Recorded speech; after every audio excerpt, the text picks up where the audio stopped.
So if you do remember from last P.O. Box opening, I started a new clothing line, so to speak, with a new company, and we had the first ever shirt being the Street Jimmy shirt, and this time around, we have a new shirt, because every week we're gonna have a new shirt we're gonna unveil, and this one, well, it's pretty fucking cool. It's Unbenched the Kent shirt. Got the whiskers and shit.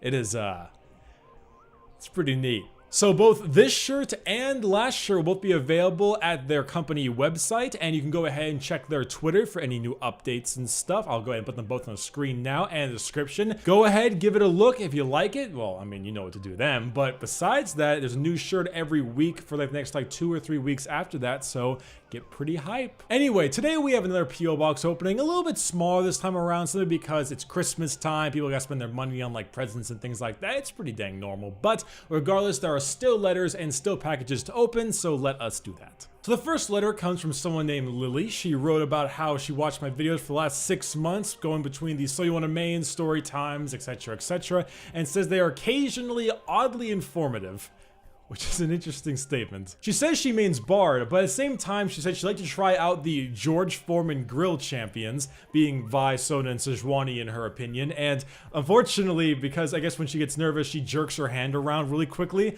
and so because of that, it leads to a lot of like poor plays, and maybe a couple very LCS-worthy missed Sejuani ultimates.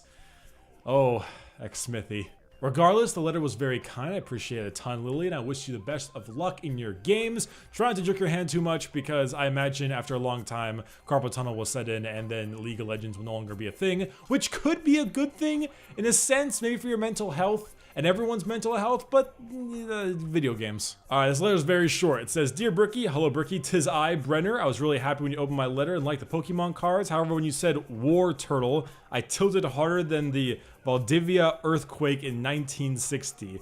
It's pronounced War Turtle. Oh. Yeah. All in all, keep up the good work, man. Hope you like what I sent. Sincerely, Brenner Fox. P.S. Sorry if I write like an autistic, coked up spider monkey. P.P.S. Merry Christmas, ya faggot. I don't know how I feel about this. Well, he sent me Pokemon cards, or technically a Pokemon card. It's a Mudkip. And I can pronounce Mudkip right. And then it says, so I heard you like Mudkips. And there's another one of a Mudkip doing a tap dance. I mean, Mudkip's cool. Thanks, man.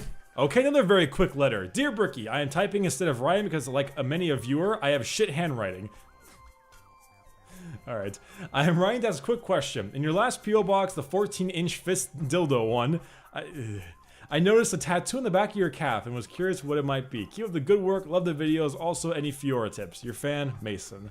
Ah, yes. Well, to start off with Fiora tips, small things is go for trades correctly when it comes to the vitals being in your direction. It's generally best to go for vitals when they actually are in your favor, because then you get a little bit of a shield, max health true damage, and a lot of good damage as well. Always go for them with your Q, and if the minion wave isn't too big, go for like a quick auto attack into cancel auto attack E, and then do the whole rest of the thing there. Always hold your parry for any kinds of CC, because it's always more important. If they don't have any kind of CC, do it at the beginning of a trade, because it lowers their attack speed excessively hard.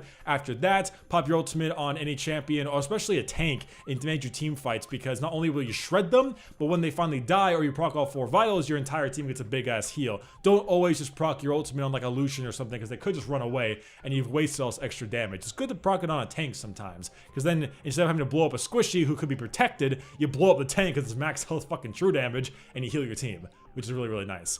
Besides that, just play safe. You're a high mobility, squishy kind of AD champion, so be careful what you do. And that's pretty much my Fiora tips.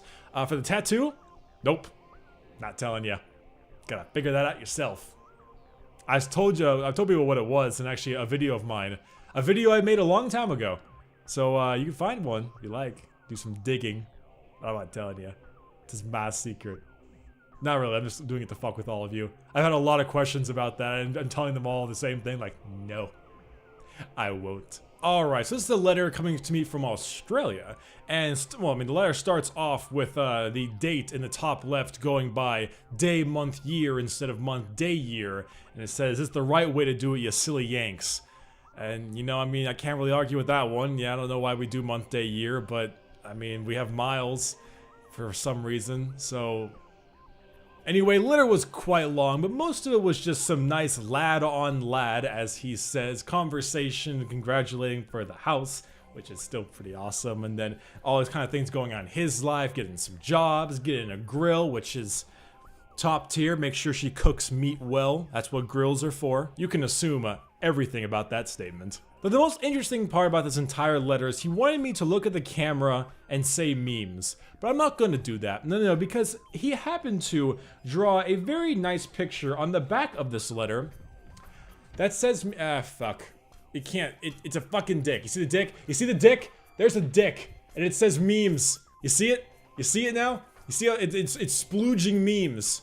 It's splooging memes. Okay, there we go. I got what I wanted to say out of here. Why'd you draw a dick splooging memes, man?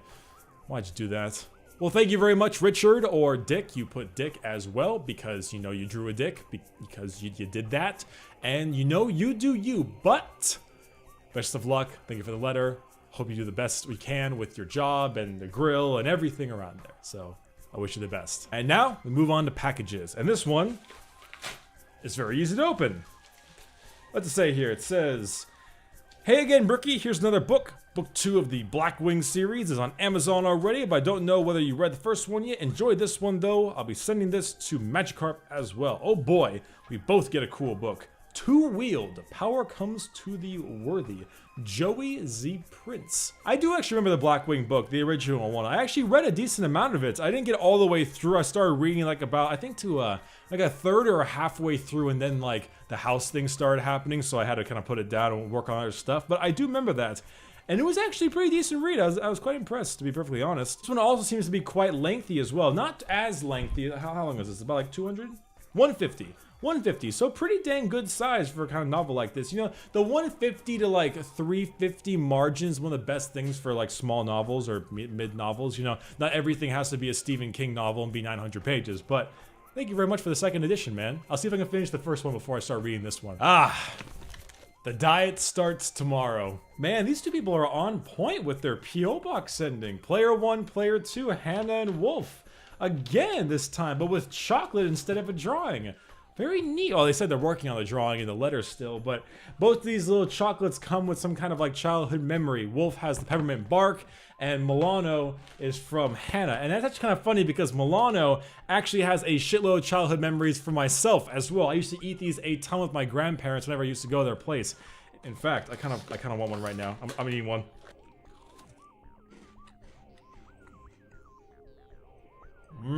I used to eat these things by the pack. Playing PlayStation 1, Star Wars Demolition. Damn. Thank you. Okay, that is it for the P.O. Box opening today. Of course, like I said, it's Christmas, it's a shorter one, but Christmas does not stop the Bricky sponsorship Loot Crate train. Come on, did you think a little bit of holiday spirit would stop me from advertising this? Come on.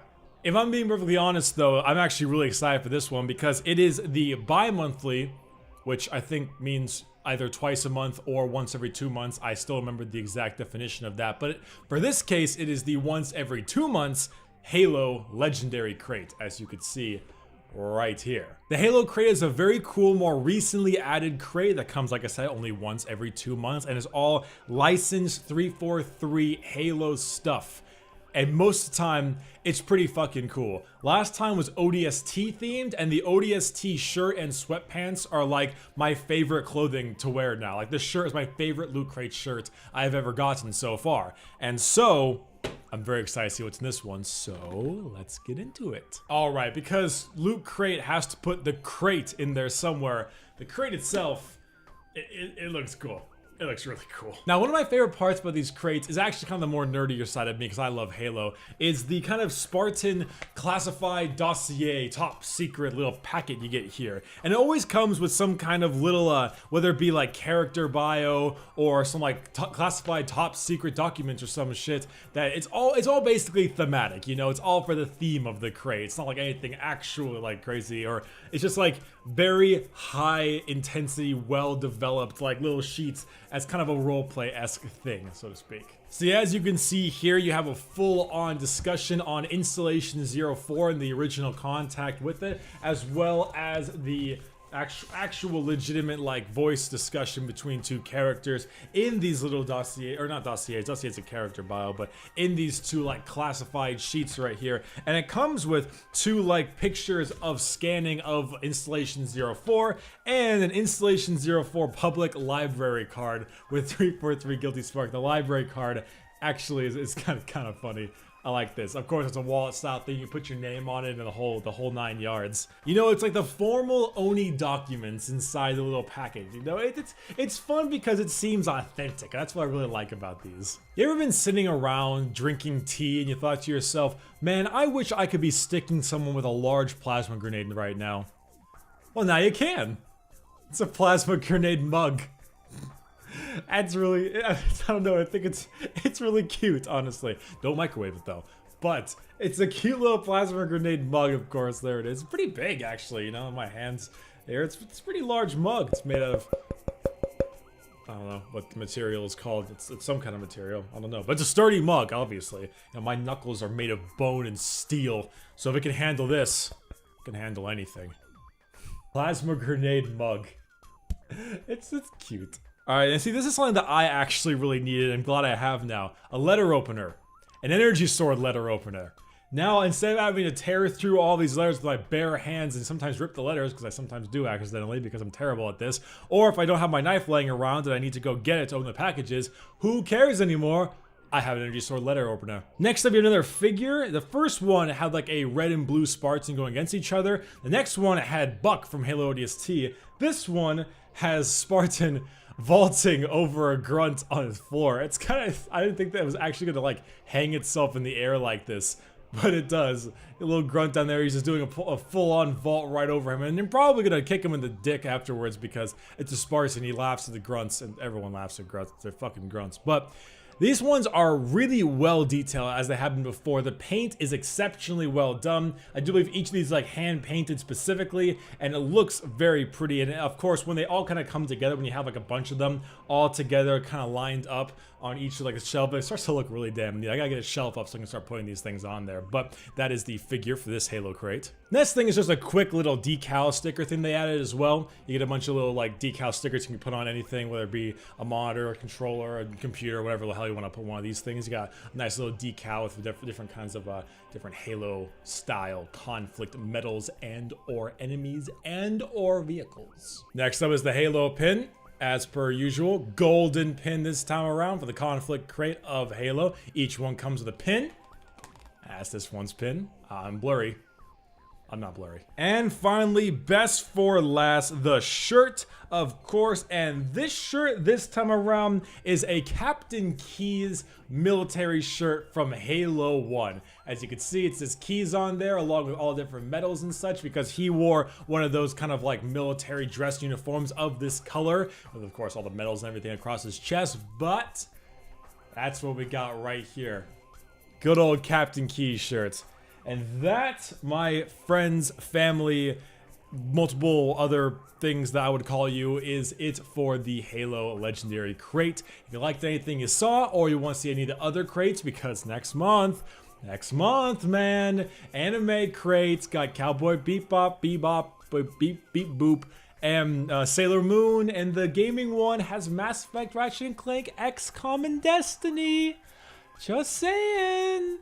If you're looking into any of those crates, go ahead, you can use the URL on the screen, as well as the promo code on the screen. I'm pointing at nothing right now, but you see, I'll add them in soon after, and then it'll look pretty cool. You can also find them in the description of this video, of course. 10% off lootcrate.com/bricky. You know the whole little shazam. You know the whole deal. And finally, for all the people who send stuff in the P.O. Box, thank you a ton. If you want to send anything, it's totally optional. I'll go ahead and put the address on the screen and in the description as well of all my videos. And that's pretty much it for today. I open these every week, around Tuesday normally, and I hope you have a fantastic rest of the week and a Merry Christmas, because I won't be seeing you again for another P.O. Box opening before Christmas has come around. All right, or Christmas, Hanukkah, Kwanzaa. We gotta be politically correct here. We can't go around offending people. Did I just assume your holiday? Bye-bye.